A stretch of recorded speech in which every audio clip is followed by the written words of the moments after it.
Oke, assalamualaikum warahmatullahi wabarakatuh. Pada video pembelajaran kali ini kita akan membahas soal-soal TO yang kemarin. Langsung aja dimulai.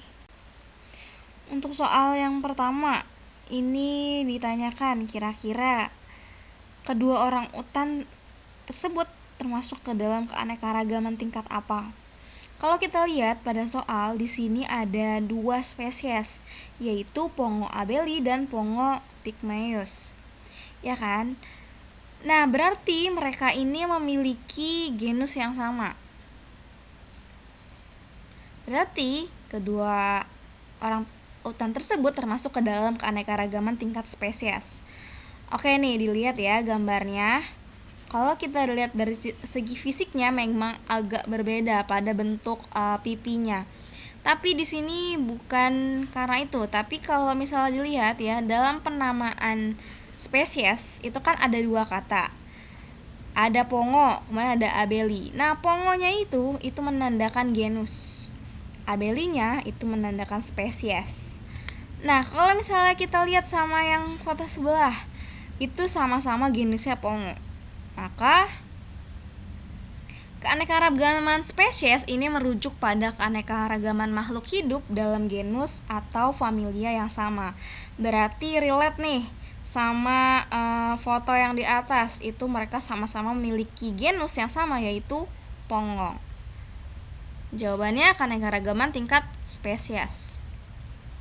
Selanjutnya, ini dalam memanaskan susu pada suhu 70 derajat Celcius, jawabannya pasteurisasi susu. Jadi pasteurisasi susu itu apa? Dia itu adalah proses pemanasan makanan dengan tujuan itu untuk membunuh organisme merugikan seperti bakteri, protozoa, dan sebagainya. Karena ada beberapa bakteri atau protozoa yang mati mati ketika pada suhu yang tinggi. Nah, itulah supaya mati maka harus dipanaskan. Nah, untuk gambar ini kita lihat tahu ya, kalau misalnya yang kiri itu pohon pinus, kalau yang kanan itu bunga kembang sepatu. Nah, kira-kira berdasarkan gambarnya perbedaannya apa sih antara dua pohon ini atau dua tanaman ini? Ternyata yang berbeda itu struktur bunganya maupun letak bakal bijinya juga beda. Mereka ini kan termasuk ke dalam divisi yang sama nih ya. Kalau dari soal, mereka dalam divisi yang sama, yaitu divisi spermatopita. Tapi dia dikelompokkan ke dalam subdivisi yang berbeda. Kira-kira kalau pinus itu subdivisinya apa? Kembang sepatu subdivisinya apa? Kalau pinus atau nama latinnya Pinus merkusi, dia itu memiliki divisi atau subdivisinya nih ya, misalnya nulis maksudnya subdivisinya itu gymnospermae. Gymnospermae itu memiliki ciri dia belum memiliki bunga yang sejati, kemudian bakal bijinya terlindung oleh kulit biji. Kalau misalnya kembang sepatu, dia itu subdivisinya itu angiospermae. Cirinya memiliki bunga sejati dan bakal bijinya terlindung daun buah.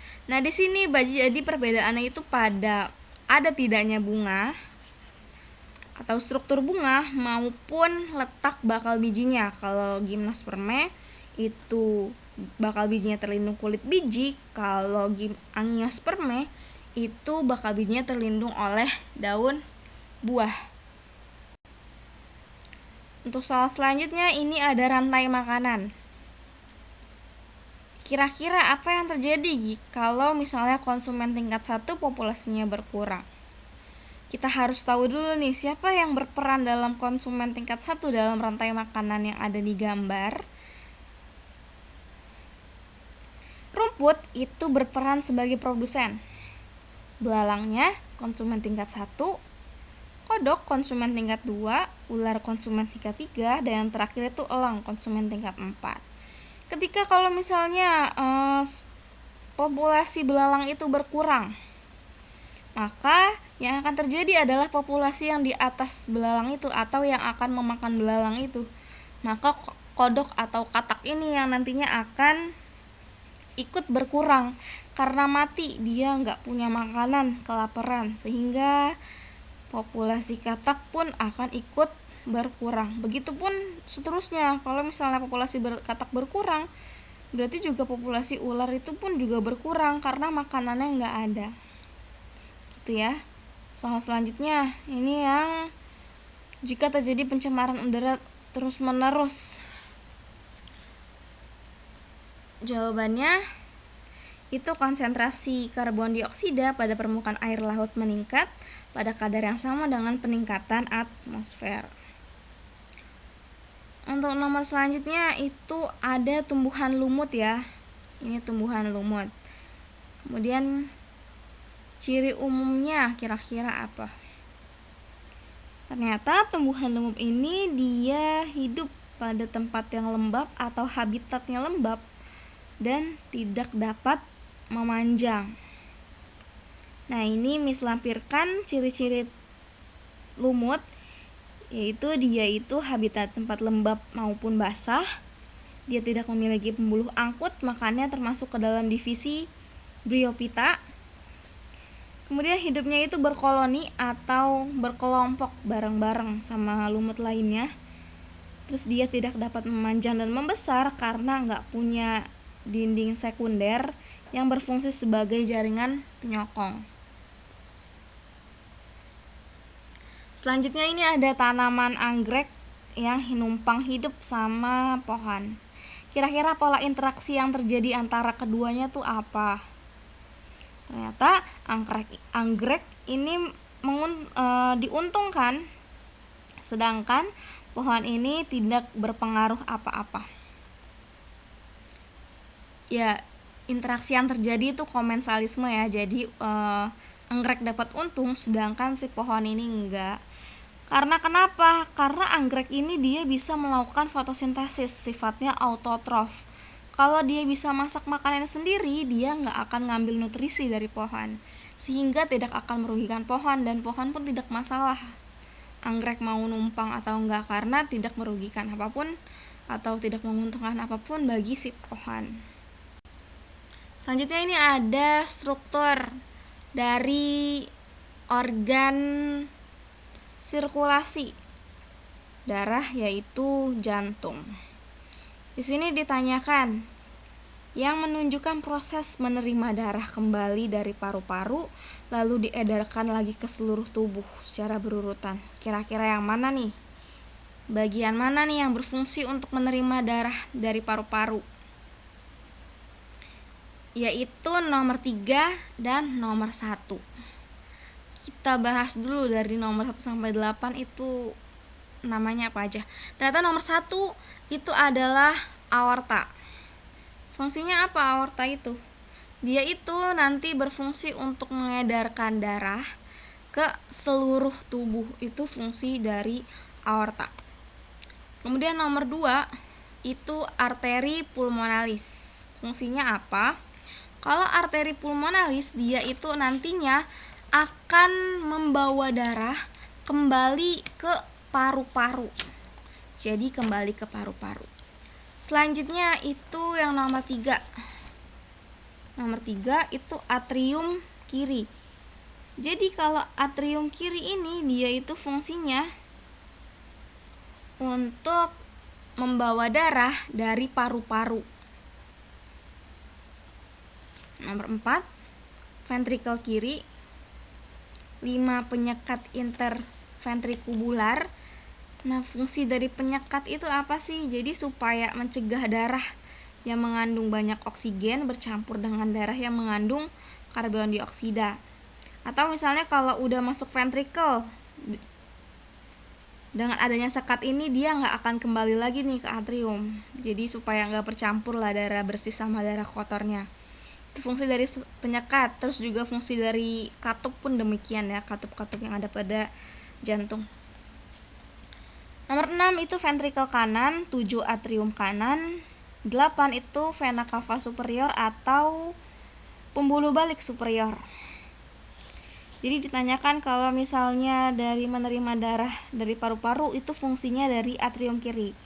Jadi dia membawa darah nih dari paru-paru Terus kemudian dari atrium kiri, darah itu akan berjalan ke ventrikel kiri, bawahnya tuh. Nah, setelah itu dari ventrikel kiri akan masuk ke aorta dan nantinya akan diedarkan ke seluruh tubuh. Itu ya, jadi jawabannya 3 dan 1.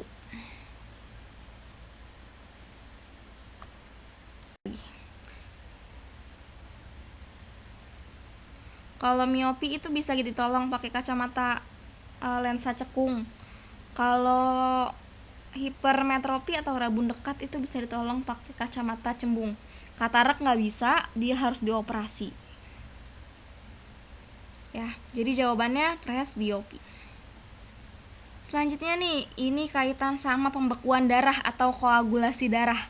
Harus diingat bagaimana sih mekanisme pembekuan darah itu terbentuk. Mulai dari trombosit pecah mengeluarkan enzim trombokinase. Enzim trombokinase kemudian nanti akan menghasilkan protombin. Protombin akan berubah menjadi trombin apabila adanya kalsium atau Ca2+ dan vitamin K. Jadi protombin ini sebenarnya adalah protombin itu sebenarnya enzim yang non-aktif. Tapi ketika dia dibantu oleh kalsium sama vitamin K, dia itu akan berubah menjadi trombin, enzim yang sudah aktif. Kemudian trombin akan menghasilkan fibrinogen. Fibrinogen itu akan menjadi benang-benang fibrin sehingga luka itu akan tertutup. Nah, jadi fungsi dari vitamin K ya pada soal itu untuk mengaktifkan protombin yang belum aktif menjadi trombin. Nah, untuk PG kita bahasnya segitu dulu. Nanti untuk pertemuan video selanjutnya kita akan bahas lagi pembahasan soal-soal TO. Nah, sini Miss lampirkan untuk esainya yang 1. Hubungan atau kaitan antara hipertensi dengan penyakit stroke yang dialami oleh Pak Jo. Kalau hipertensi itu penyakit apa sih? Hipertensi itu kan hubungannya sama tekanan darahnya itu tinggi kan. Nah, tekanan darahnya tinggi itu kira-kira kalau di tensi itu 140/90, bukan kalau pada soal kan 120/80. Ternyata 120/80 itu masih normal jatuhnya. Tapi untuk hipertensi itu sekitar 140/90. Jadi ada ralatnya untuk soalnya. Nah, 140 itu menandakan sistol. Sistol itu apa ya? Kalau 90 itu menandakan distolnya. Jadi kalau sistol itu adalah tekan maksimum saat jantung berkontraksi. Kalau distol itu tekanan terendah di antara kontraksi jantung yang istirahat. Jadi kalau tekanan darah itu adalah kekuatan aliran darah dari jantung.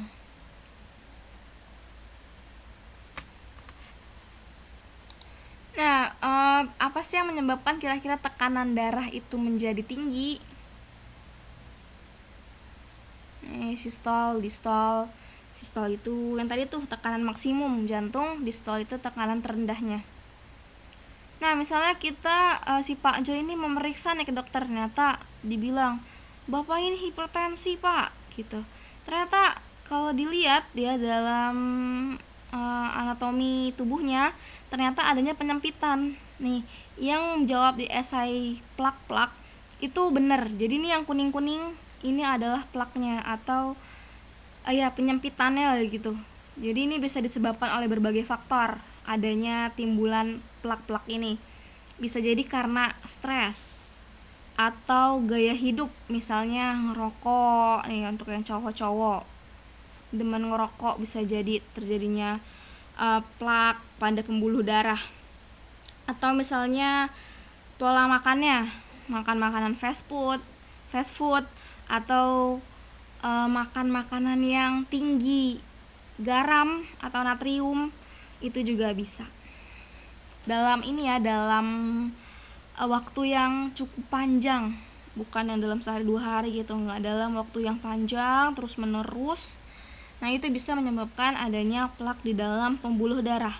Nah kalau misalnya ada plak-plak dalam pembuluh darah, apa sih yang akan terjadi? Otomatis darah ini nggak akan ngalir sempurna. Padahal darah itu penting bagi tubuh untuk mengedarkan oksigen ke seluruh tubuh, terutama untuk ke otak. Ya. Nah, apa yang terjadinya? Apa hubungannya sama stroke? Ternyata stroke itu dapat disebabkan oleh pasokan darah berkurang akibat penyumbatan atau pecahnya pembuluh darah. Jadi kurangnya oksigen yang nyampe ke otak itu bisa menyebabkan stroke itu terjadi. Sebab kenapa? Oksigen itu adalah sumber bahan bakar bagi otak, ibaratnya kayak gitulah. Ibaratnya kayak motor gitu. Motor itu bahan bakarnya itu kan bensin. Kalau misalnya bensinnya nggak ada, habis, motor itu nggak bisa berjalan. Pun halnya demikian kalau misalnya pada otak, dia itu bahan bakarnya oksigen. Tapi kalau misalnya oksigennya itu nggak ada, otomatis otak itu nggak akan berfungsi secara sempurna, ya kan? Makanya nanti akan terjadinya stroke dan penyakit-penyakit lainnya gitu misalnya. Nah karena penyempitan pembuluh darah sehingga susah nih darah itu, atau kehalang lah gitu, jalanan darah tuh kehalang gitu gara-gara plak, sehingga susah darah itu untuk nyampe ke otak untuk membawa oksigen gitu ke otak, jadi susah. Jadi gitulah hubungan atau kaitan antara hipertensi dengan stroke. Kira-kira udah paham belum nih kalian? Kalau misalnya masih ada yang bingung-bingung, silakan di komen di kolom komentar atau langsung chat Miss lewat WA, it's okay. Oke, semoga video pembelajaran kali ini bermanfaat. Kalau misalnya ada yang tanyain, silakan ditanyain. Ya, cukup sampai di sini. Wassalamualaikum warahmatullahi wabarakatuh.